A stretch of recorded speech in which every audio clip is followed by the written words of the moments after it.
نحمده ونصلي على رسوله الكريم اما بعد فاعوذ بالله من الشيطان الرجيم بسم الله الرحمن الرحيم رب اشرح لي صدري ويسر لي امري واحلل عقدة من لساني يفقهوا قولي۔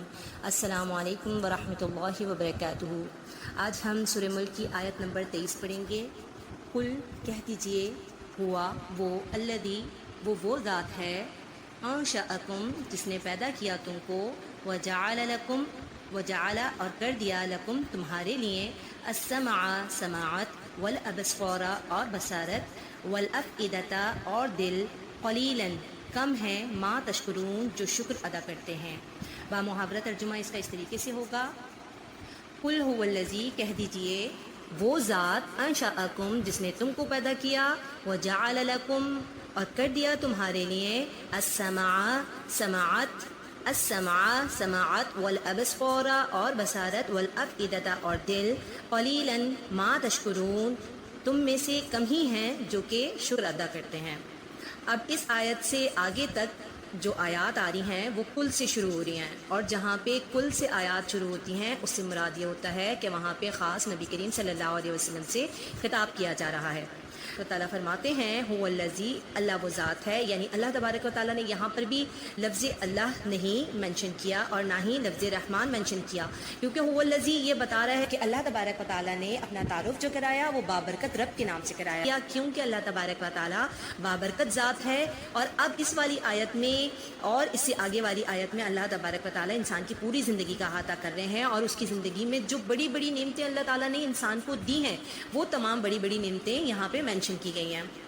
اور انسان کی زندگی میں اس کی سب سے بڑی نعمت اس کی زندگی ہوا کرتی ہے۔ تو اللہ تبارک و تعالیٰ نے فرمایا انشأکم جس نے پیدا کیا تم کو، یعنی اللہ تبارک و تعالیٰ خالق ہے، اللہ تبارک و تعالیٰ مالک ہے، وہ بابرکت رب ہے جس نے تمہارے اندر زندگی بھر دی، یعنی تمہیں حیات عطا کی۔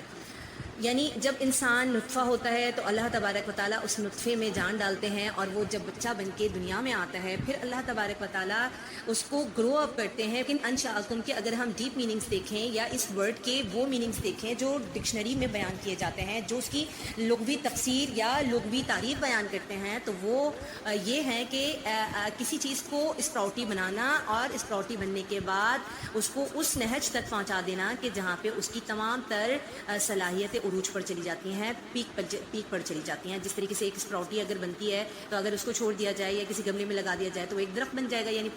پودا بنے گا، پھر پودے سے درخت بن جائے گا۔ کہ اللہ تبارک و تعالیٰ انسان کو نہ صرف پیدا کرتا ہے بلکہ اللہ تبارک و تعالیٰ اس کو اس طرح گرو کرتا ہے کہ اسٹیپ بائی اسٹیپ جب اس کے وہ لیولز وہ کور کرتا جاتا ہے، جیسے ایک بچپنے کا لیول ہوتا ہے، پھر اس کے بعد ایک جوانی کا لیول آتا ہے، پھر اس کے بعد ایک ادھیڑ عمری کا لیول آتا ہے، اینڈ دین آخر میں بڑھاپے کی عمر آتی ہے یا بڑھاپے کا ایک لیول آتا ہے۔ تو اس طریقے سے اللہ تبارک و تعالیٰ اس کو لیول بائی لیول گرو اپ کرتے چلے جاتے ہیں۔ ایسا تو نہیں ہے نا کہ کسی بھی اللہ تعالیٰ نے کسی انسان کو پیدا کیا اور پھر اس کو ایک ہی لیول پہ چھوڑ دیا، بلکہ اللہ تبارک و تعالیٰ اس کو ہر لیول پہ گرو کرتے جاتے ہیں، اور اس کی صلاحیتیں جتنی بھی اس کی صلاحیتیں فزیکل ہوتی ہیں یا پھر ایموشنل ہوتی ہیں، مینٹل ہوتی ہیں، وہ تمام کی تمام بھی اس کے ان لیولز کے ساتھ ساتھ گرو اپ ہوتی چلی جاتی ہیں جو کہ اس کی عمر کا تقاضا ہوتی ہیں۔ جیسے کہ قرآن پاک میں ایک کہولت کی عمر کا لفظ آتا ہے، حضرت عیسیٰ علیہ السلام کی جہاں پہ کا ذکر آیا ہے، حضرت عیسیٰ علیہ السلام کا جہاں پہ ذکر آیا ہے وہاں پہ اللہ تبارک و تعالیٰ نے کہولت کا لفظ استعمال کیا ہے۔ کہولت کی عمر وہ عمر ہوتی ہے جو کہ پیک آف وزڈم کی عمر ہوتی ہے، یا وہ ایسی عمر ہوتی ہے جس میں انٹلیکچولی انسان سب سے زیادہ پیک پر ہوتا ہے۔ جتنے بھی انبیاء آئے انہیں 40 سال کی عمر میں نبوت ملی، اور یہ 40 سال کی عمر انسان کی پیک آف میچورٹی کی عمر ہوتی ہے، اس کی انٹلیکچوئل پیک کی عمر ہوتی ہے، اور ایسی عمر ہوتی ہے کہ جس میں اس کی وزڈم پیک پر چلی جاتی ہے۔ تو اب اللہ تبارک و تعالیٰ یہ ایک بہت بڑی نعمت انسان کو بتا رہے ہیں کہ اللہ تو وہ بابرکت ذات ہے کہ جس نے تم کو پیدا کیا اور پیدا کر کے تمہیں تمہاری پیک پر پہنچا دیا۔ اب یہاں پہ خطاب کس سے کیا جا رہا ہے؟ قریش مکہ سے کیا جا رہا ہے۔ حضرت ابراہیم علیہ السلام نے حضرت ہاجرہ کو اور حضرت اسماعیل علیہ السلام کو مکے میں لے جا کر کے چھوڑا تو وہاں پہ کچھ بھی نہیں تھا، یعنی وہاں پہ کوئی چیز نہیں تھی، ایون پانی تک نہیں تھا۔ تو اللہ تعالیٰ نے مکے والوں کو زمزم جیسے پانی سے نوازا، وہاں پہ تمام جو پھل کھینچے چلے آتے ہیں، تمام نعمتیں، تمام سمراج جو کھینچے چلے آتے ہیں، اور پھر سب سے بڑی بات مکے کو امن والا بنایا، جبکہ اس کے ارد گرد ایسے علاقے بھی تھے، یعنی جزیرہ نمائے عرب کے ارد گرد ایسے علاقے بھی بھی تھے جہاں پہ کشت و خون چل رہا تھا، لڑائیاں چل رہی تھیں. تو اللہ تبارک و تعالیٰ نے حرم کو امن والا بھی بنایا، رزق سے بھی نواز دیا، پانی سے بھی نواز دیا. اتنا اللہ تبارک و تعالیٰ نے اس کو بالکل اس کی جو پروسپیرٹی کی پیک تک پہنچا دیا. اللہ تعالیٰ ہی وہ ذات ہے، وہ بابرکت ذات ہے جس نے انسان کو پیدا کیا اور پھر اس کو اس کی پیک تک پہنچا دیا، اس کی صلاحیتوں کو جلا بخشی. اور پھر اللہ تبارک و تعالیٰ نے صرف یہی نہیں کیا کہ اس کو زندگی دے دی اور پھر اس کو ایسی زندگی دی کہ جس کے اندر اس کی صلاحیتیں گرو اپ ہوئیں، بلکہ اللہ تبارک و تعالیٰ آگے فرماتے ہیں وَجَعَلَ لَكُمُ السَّمْعَ وَالْأَبْصَارَ وَالْأَفْئِدَةَ. اب یہاں پہ حواس خمسہ میں سے 3 حواس کا ذکر کیا جا رہا ہے کہ وہ یہ ایسے حواس ہیں کہ جس کے ذریعے سے انسان اپنی پیک تک پہنچتا ہے. کیونکہ یہاں پہ جو سب سے پہلی حواس کا ذکر کیا جا رہا ہے وہ سماعت ہے. اب سماعت سے مراد یہ جو ہمارے 2 کان ہمارے سر پہ لگے ہوئے ہیں، اس سے مراد یہ کان نہیں ہے. سنتے تو ہم بہت ساری چیزیں، یعنی ہم کہیں ایک جگہ پہ بیٹھے ہوئے ہوں تو بہت سا شور بھی آ رہا ہوتا ہے، بہت ساری چیزیں ہمیں، جیسے اب ہم کسی کو کال کر رہے ہوں وہاں پہ بہت زیادہ ڈسٹارشن ہو تو آواز تو ہمیں آ رہی ہے بٹ ہم سمجھ کچھ نہیں رہے. تو اللہ تبارک و تعالیٰ اسی لیے بعض جگہ پہ فرماتے ہیں کہ ان نشانیوں کو وہی لوگ سمجھ سکتے ہیں جو کہ سنتے ہیں. اب سنتے کون لوگ ہیں؟ ایک تو یہ ہے کہ ہم اپنے کانوں سے سن رہے ہیں، اور ایک یہ ہوتا ہے ہم اپنے دل کے کانوں سے سن رہے ہیں. یعنی ہماری جسمانی کان ہمارے دل کے کانوں سے مل جائیں کہ ہمارے دل میں وہ اس کا ایفیکٹ بھی آئے. جس طریقے سے ہم کوئی اچھی بات سنتے ہیں تو بہت اچھا سا افیکٹ آتا ہے، کوئی بری بات سنتے ہیں تو بہت غصہ بھی آ رہا ہوتا ہے. تو کیا ہو رہا ہوتا ہے کہ ایموشنز کریٹ ہوتے ہیں. جب ہم سن رہے ہوتے ہیں تو ایموشنز کریٹ ہوتے ہیں. اسی طریقے سے والابصار اور بصارت بنا دی. ہم میں سے بہت سارے لوگوں نے سنا ہوگا نا بھائی یہ بڑا بصیرت والا انسان ہے. یعنی ابصار سے مراد وہ آنکھیں نہیں ہیں جو ہماری سر کی آنکھیں ہیں، بلکہ ابصار سے مراد وہ آنکھیں جو کہ ہمارے دل کی آنکھوں سے تھنکنگ پیدا کرتی ہیں ہمارے برین میں، جو کہ بصیرت والی ہوتی ہیں، بڑی حکمت والی بصیرت والی ہوتی ہیں. کیونکہ اللہ تبارک و تعالیٰ قرآن پاک میں ذکر کرتے ہیں اولو الابصار کا لفظ، یعنی کہ وہ لوگ کہ جو دیکھنے والے ہوتے ہیں. یعنی میں اگر چاند کو دیکھوں یا سورج کو دیکھوں تو جسٹ میرا دیکھنا ہوگا، لیکن اگر میں اس کو دیکھ کر کے اس کو انالائز کروں، اس کے اوپر غور و فکر کروں کہ کون ہے اس کو بنانے والا. جس طریقے سے ابراہیم علیہ السلام نے جب چاند کو دیکھا، سورج کو دیکھا، ستاروں کو دیکھا تو وہ صرف دیکھنا نہیں تھا، وہ بلکہ بصیرت کے ساتھ دیکھنا تھا. یعنی غور و فکر کرنا تھا، اس کو دیکھ کر کے یہ انالائز کرنا تھا کہ یہ آخر کس نے پیدا کی ہے. چاند، سورج اور ستاروں کو وہ صرف سر کی آنکھوں سے نہیں دیکھ رہے تھے بلکہ غور و فکر کر رہے تھے. بالکل اسی طریقے سے وہ لوگ جو مومن ہوتے ہیں، ایمان لاتے ہیں، نیک اعمال کرتے ہیں، وہ اپنے ارد گرد ان چیزوں پر نظر رکھتے ہیں جو اللہ نے ان کو نعمتوں کی صورت میں دی ہیں. ہم اپنے گھر میں کتنی ساری، ایک وقت میں کتنی ساری نعمتوں سے لطف اندوز ہو رہے ہوتے ہیں، بہت ساری چیزیں انجوائے کر رہے ہوتے ہیں، اتنی ڈھیر ساری نعمتیں ہمارے پاس ہوتی ہیں. لیکن اگر ہم شکر کرنے والے ہوتے ہیں تب تو ہم ان کا شکر کریں گے. ایک ایک نعمت کا، ایک نوالا بھی اگر حلق سے ہمارے اتر رہا ہے تو ہمیں اس کا بھی شکر ادا کرنا چاہیے. صرف کہنے میں نہیں کہ میں شکر ادا کرتا ہوں، نہیں، ایٹیٹیوڈ آپ کا شکر والا ہونا چاہیے. یعنی شکر ایسے ریکوائرڈ ہے جو آپ کے پورے وجود سے ہو، صرف اور صرف زبان سے نہ ہو. یعنی آپ کا دل اس کے اندر شامل ہو، آپ کے دل اس کی تصدیق کر رہا ہو کہ ہاں واقعی آپ شکر ادا کر رہے ہیں. آپ کے ایٹیٹیوڈ اس طریقے سے ہونا چاہیے کہ جو شکر والے ہوتے ہیں. لیکن اکثریت ہم میں سے ایسے لوگ ہوتے ہیں اتنی ڈھیر ساری نعمتیں ہونے کے باوجود ہم اس چیز کے پیچھے لگ جاتے ہیں جو ہماری زندگی میں ہمیں ملی نہیں ہوتی. ہم میں سے بہت سارے لوگ یہ کہتے ہیں اوہو میرے پاس یہ چیز نہیں ہے، اوہو میرے پاس یہ چیز نہیں ہے، لیکن ہم اس نعمت کو نہیں دیکھ رہے ہوتے جو اللہ نے ہمیں دی ہوتی ہے. کیونکہ بعض اوقات ایسا ہوتا ہے کہ ہم کسی دوسرے کے پاس کسی نعمت کو دیکھتے ہیں تو ہم کہتے ہیں کہ میرے پاس تو یہ چیز نہیں ہے، لیکن ہم یہ نہیں سوچتے کہ وہ چیز ہمارے پاس اگر ہوتی تو شاید ہماری نظر میں اس کی وہ بڑھت نہ ہوتی، اور پھر وہ چیز دوسرے کے لیے ہو سکتا ہے وہ آزمائش ہو سکتا ہے وہ آپ کے پاس آ کر کے آزمائش بن جاتی. تو اللہ تبارک و تعالیٰ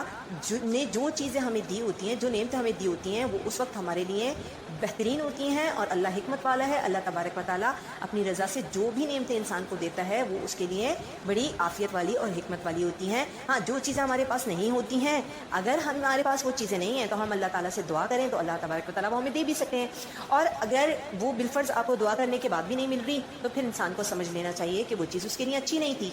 تو اللہ تبارک و تعالیٰ یہاں پہ سماعت کا ذکر کر رہے ہیں اور بصارت کا ذکر کر رہے ہیں. آج ہم اگر محتاج لوگوں کو دیکھیں، کچھ ایسے لوگوں کو جو اسپیشل لوگ ہوتے ہیں جن کے پاس سماعت نہیں ہوتی، جن کے پاس بصارت نہیں ہوتی، تو کیا مطلب ہے؟ کیا وہ بصیرت والے نہیں ہوتے؟ کیا وہ سماعت والے نہیں ہوتے؟ اسی لیے یہاں پہ وہ والا ذکر کیا گیا ہے کہ جس کے اندر وہ لوگ جن کے پاس آنکھیں بھی ہیں، جن کے پاس کان بھی ہیں، جن کے پاس سماعت کی ایبلٹی بھی ہے، جن کے پاس بصارت کی ایبلٹی بھی ہے، وہ بھی اس میں شامل ہیں. اور وہ لوگ بھی شامل ہیں جن کے پاس ظاہری کان کی ایبلٹی یعنی ظاہری سننے کی ایبلٹی ہو نہ ہو، جن کے پاس ظاہری دیکھنے کی ایبلٹی ہو نہ ہو، لیکن ان کے دل کے کان سنتے ہیں اور ان کی دل کی بصارتیں دیکھتی ہیں۔ ہمارے پاس قرآن پاک میں 3 الفاظ دل کے لیے آتے ہیں، یعنی صدر، قلب اور فؤاد۔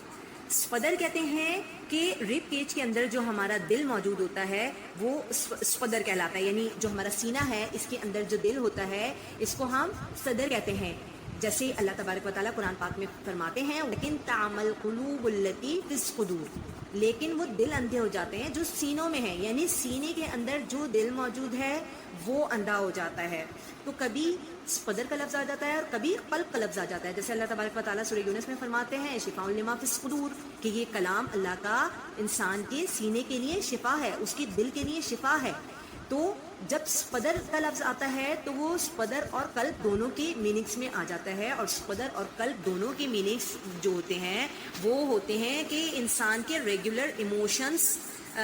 کو جب شو کرنا ہوتا ہے تو قلب اور صدر سے اس کو شو کیا جاتا ہے۔ لیکن جب انسان کی انٹینس فیلنگ کا ذکر کیا جاتا ہے، اس کے دلی جذبات کا، شدت کا ذکر کیا جاتا ہے، خواہ وہ نفرت کے شدت کے جذبات ہوں، خواہ وہ محبت کی شدت کے جذبات ہوں، تو وہاں پہ فؤاد کا ذکر کیا جاتا ہے۔ جیسے کہ قرآن پاک میں سورہ قصص میں اللہ تبارک و تعالیٰ بیان فرماتے ہیں وَأَصْبَحَ فُؤَادُ أُمِّ مُوسَىٰ فَارِغًا، یعنی جب حضرت موسیٰ علیہ السلام کی والدہ نے حضرت موسیٰ علیہ السلام کو دریا میں ڈال دیا تھا تو پھر ان کا دل قابو میں نہ رہا، یعنی کہ اللہ تبارک و تعالیٰ نے ان سے وعدہ کیا تھا کہ وہ حضرت موسیٰ علیہ السلام کو ان کی والدہ کی طرف لوٹا دیں گے، لیکن چونکہ وہ ماں تھیں اس لیے ان کے دل میں قرار نہ رہا اور پھر وہ بے قرار سی ہو گئیں کہ وہ کسی طریقے سے حضرت موسیٰ علیہ السلام تک پہنچ جائیں۔ انسان جس کو اللہ تعالیٰ نے اس کی پیک کی عمر تک پہنچایا، اس کو سماعت دی، بصارت دی، دل دیا، اور وہ اپنی ان تمام حواسوں کو پاتے ہوئے بھی اور افئدہ یعنی وہ شدت والے جذبات کو پاتے ہوئے بھی اللہ تبارک و تعالیٰ نے جیسا اس کو حکم دیا ہے ویسا اس نے اپنی زندگی کو نہیں گزارا، بلکہ اس زندگی کو ان تمام نعمتوں کے باوجود ایسے گزار دیا جو کہ اللہ تبارک و تعالیٰ کے احکامات کے خلاف تھی۔ تو پھر وہ خود سوچے اپنی زندگی کو کہ کہاں اس نے اپنی زندگی کو لگا دیا۔ پھر آگے اللہ تبارک و تعالیٰ فرماتے ہیں قلیلا ما تشکرون، بہت کم ہے تم میں سے جو شکر ادا کرتے ہیں، کیونکہ وہ اپنی زندگی کو، اپنی اس عمر کو جو اللہ نے اس کو عمر دی ہے، اور پھر اللہ تعالیٰ نے سماعت بھی دی، بصارت بھی دی، دل بھی دیا، اور پھر ان تمام صلاحیتوں کو ایک انسان نے صرف اور صرف دنیا جمع کرنے کے لیے لگا دیا، صرف اور صرف دنیا کے لیے لگا دیا، اللہ کی عبادت نہیں کی، تو پھر اللہ تبارک و تعالیٰ کی جو یہ نعمتیں ہیں ان کا شکر کرنے والے تو بہت کم ہیں۔ آج ہم اس آیت کے تناظر میں اگر اپنی زندگی کو دیکھیں تو اللہ تبارک و تعالیٰ نے ہمیں کتنی بڑی بڑی نعمتوں سے نوازا ہے، ہمیں زندگی دی، پھر ہمیں ہماری اتنی پیک کی عمر تک پہنچایا، سماعت دی، بصارت دی، عقیدہ دی۔ ایک گھڑی خریدنے کے لیے تو ہم یہ تمام حواس لگا دیتے ہیں کہ ہمارے پاس اچھی سے اچھی گھڑی آ جائے، لیکن ہم دین کو سمجھنے کے لیے، اللہ کے احکامات کو سمجھنے کے لیے، اس کے قرآن کو سمجھنے کے لیے، اور اپنے مذہب کو اور اپنے مذہب کی باتوں کو سمجھنے کے لیے ان حواسوں کا استعمال نہیں کرتے، بلکہ ان کا استعمال ہم صرف اور صرف دنیا جمع کرنے کے لیے کر دیتے ہیں۔ ہمیں یہ تو پتہ ہوتا ہے کہ ہمارے جمع شدہ مال میں سے 1 یا 1 پوائنٹ بھی کم ہو رہا ہے، لیکن ہمیں یہ پتہ نہیں ہوتا کہ جب ہم اپنی جو روزمرہ کی ہماری عبادات ہیں یا اللہ تبارک و تعالیٰ کے احکامات کے مطابق جو زندگی گزارنی ہے، ہمیں حلال حرام کا خیال رکھنا ہے اور اللہ تبارک و تعالیٰ کی بتائی ہوئی حدود کا خیال رکھنا ہے، وہاں پہ ہم اپنی خواہشات کی پیروی کرتے ہوئے کہاں پہ ہم بیریئر توڑ کے آگے نکل جاتے ہیں۔ انسان کو سوچنا چاہیے اس کے پاس بہت کم ٹائم ہے، اگر وہ شکر کے ساتھ اپنی زندگی کو گزار لیتا ہے اور جو نعمتیں اس کو اللہ نے دی ہیں ان کو بہت اچھی جگہ پہ یوٹیلائز کرتا ہے، اور لازمی سی بات ہے وہ فلاحیاب ہوگا۔ آخر میں اللہ تبارک و تعالیٰ سے دعا ہے کہ اللہ تبارک و تعالیٰ ہمیں ان لوگوں میں شامل فرمائے جو کہ فلاحیاب ہیں، ان میں شامل فرمائے جو شکر گزار ہیں۔ سبحانک اللہم و بحمدک، نشہد ان لا الہ الا انت، نستغفرک و نتوب الیک۔ السلام علیکم ورحمۃ اللہ وبرکاتہ۔